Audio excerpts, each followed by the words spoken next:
Sir এইটা এই মুহূর্তে আমার জন্য বলা একটু কষ্ট হবে। আচ্ছা আচ্ছা আচ্ছা, ঠিক আছে স্যার। থ্যাংক ইউ স্যার, আপনি আপনার উপস্থাপনা শুরু করুন please। ধন্যবাদ। আজকে মূলত তিনটি রুব্রিক নিয়ে আমাদের কথা বলার জন্য বলা হয়েছে।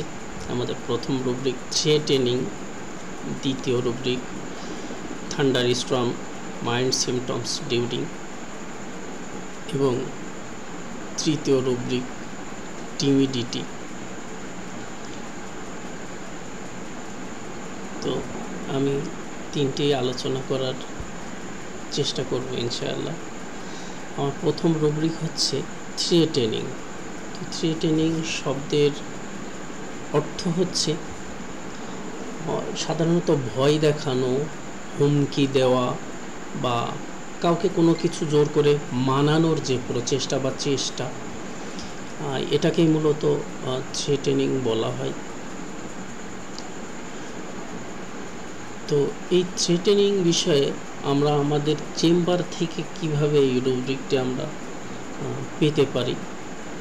অনেক সময় দেখা যায় যে আমাদের চেম্বারে অনেক বাচ্চা মায়ের কথা শুনছে না, বাচ্চার হাতে আছে মোবাইল। যখনই মা বাচ্চাকে বলছে তুমি এখানে বসো বা এখানে আসো, তখন সে বলছে যে তুমি খেলনা কিনে দিবা কিনা বলো, না হলে আমি কিন্তু মোবাইল আছাড় মারব। আবার অনেক সময় দেখা যায় ছেলেটা কোনো কারণে রেগে গেলেই বারবার বলতে থাকে খেলনা না দিলে আমি কিন্তু সব কিছু ভেঙে ফেলব। আবার অনেক সময় দেখা যায় আমাদের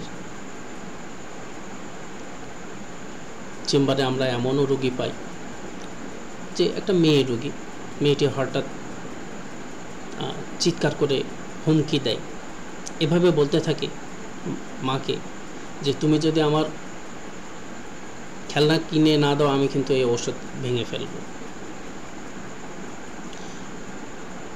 মা অনেক সময় অনেক মা এভাবে বলে ডাক্তার সাহেব ওকে যদি কোনো কিছুই বলি তার অ্যান্টিতে ও ওর কোনো মনোভাব বা কোনো ইচ্ছাকেও দাঁড় করাই। কিভাবে জানেন? যখনই আমি ওকে বলবো যে তুই এই কাজটা কর, তাহলে সাথে সাথে বলবে, সাথে সাথে সে বলবে যে আমি এই কাজটা করতে পারি, তুমি ওইটা দিবা কি না বলো। অনেক সময় দেখা যায় আমাদের অনেক বয়স্ক পেশেন্ট এভাবে বলে যে ডাক্তার সাহেব আপনি এমনভাবে ঔষধ দেন যেন আপনার দুর্নাম করা না লাগে। আপনার সুনাম আছে, এই সুনামটা বজায় থাকে। আপনি এমনভাবে আমাকে ঔষধ দেন, চিকিৎসা দেন যেন আপনার বিরুদ্ধেও কোনো কথা আমার বলা না লাগে। আজকে এতদিন যাবৎ চিকিৎসা নিচ্ছি, আপনি নামমাত্র উপশম দিয়েছেন আপনার ওষুধে, কিন্তু একটা শেষ কি নাই? তো আপনি এমনভাবে চিকিৎসা দেন যেন আমার বদনাম করা না লাগে। অনেক সময় অনেক রোগী আমাদের চেম্বারে এভাবে এসে বলে যে ডাক্তার সাহেব আপনি আপনি একটু ভালোভাবে ভেবে দেখুন তো, আপনার নাম শুনেই তো এসেছি, এখন আপনি যদি আপনার নামটা না রাখেন কেমন হবে? আপনি যদি আপনার নামটা না রাখেন কেমন হবে?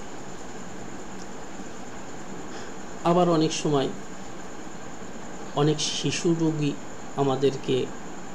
আমাদের চেম্বারে এসে এভাবে বলে যে আমাকে আমাকে বা আমার চাওয়াটাকে যদি পূরণ না করা হয় তাহলে কিন্তু আমি নিশ্চিত আমি বিপদ ঘটাবো। তো এই রুব্রিকটি মূলত থ্রেটেনিং। তো আমার পরবর্তী রুব্রিক হচ্ছে thunderstorm mind symptoms during thunderstorm. অর্থাৎ বজ্রপাত বা ঝড় বৃষ্টির সময় মনের ভিতরে কেমন একটা অস্থিরতা, কেমন একটা ভয়, ত্রাস, শঙ্কা আসে। অনেক রুগী এভাবে বলে, ডাক্তার সাহেব, যখন আমার আকাশের প্রচণ্ড মেঘ আমার চোখে আসে, আমি দেখি, তখনই আমার ভিতরে যেন কেমন একটা ভয় পাই। আর বিশেষ করে যদি বজ্রপাত হয়, তাহলে তো কোনো কথাই নেই। আবার আমাদের অনেক রুগী এভাবে বলে, ডাক্তার সাহেব, আমার ফ্যামিলিতেও আমরা কয়েকজন সদস্য, তো যদি কখনো দেখি যে বাড়িতে ঝগড়ার কোনো আভাস আসে, তখন এমনিতে একটা কেমন যেন প্যালপিটেশন হয়। আর বিশেষ করে যদি দেখি যে হঠাৎ ঝগড়া বেঁধেই গিয়েছে, তখন কিন্তু সাথে সাথে আমার গায়ের শক্তি কেমন যেন কম কম হয়ে যায়। আমার বুকের ভিতরে ধক ধক ধক ধক করে যেন মানে কাঁপুনি ওঠে, আওয়াজ ওঠে, মানে আমি নিজে অস্থির হয়ে পড়ি। আমাদের অনেক পেশেন্ট এভাবেও বলে যে আকাশে যখন মেঘ আসে, মেঘ চমকায়, মেঘ ডাকে, তখন আমার কান্না চলে আসে।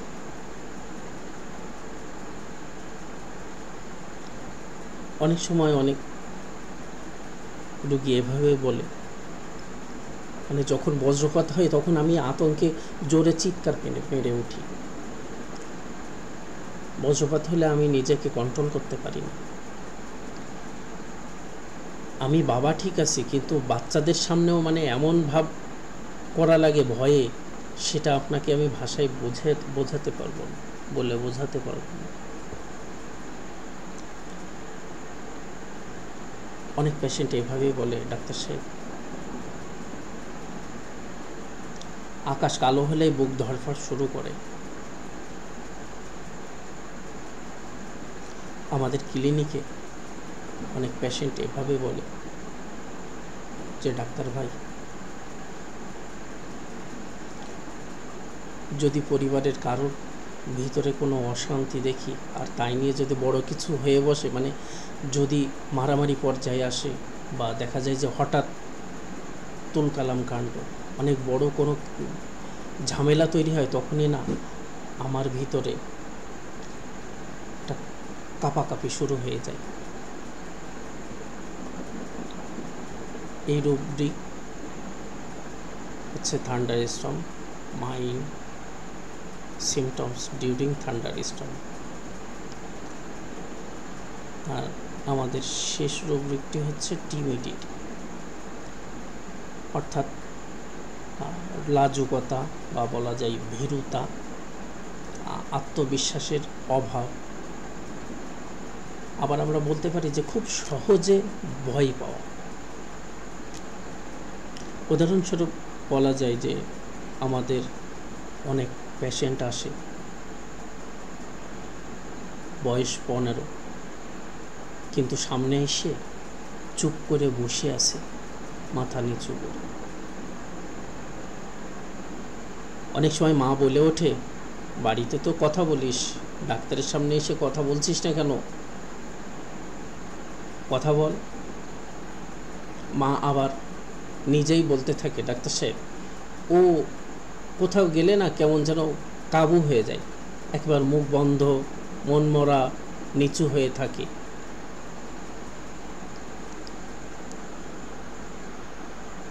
আমাদের অনেক পেশেন্ট দেখা যায় আমাদের সামনে এসে আর কথা বলতেই চায় না, বলেই না, তার যেন কেমন একটা কাঁপুনি কাঁপুনি ভাব থাকে। অনেক পেশেন্ট সম্পর্কে মা বলে, ডাক্তার ভাই, ও যখন কোনো ব্যক্তির সামনে, কারোর সামনে যায়, ওর অটো গা ঘামতে থাকে। ও যখন 5 জন মানুষের সামনে যায়, ও আর কথা বলতে পারে না। আবার অনেক পেশেন্ট এভাবেও বলে, অনেক পেশেন্ট এভাবেই বলে, আমি নতুন কোথাও গেলে আমি চুপ থাকি, আমার মুখ দিয়ে কথা বাইর হয় না, কেমন যেন একটা ভয় ভয় ভাব থাকে।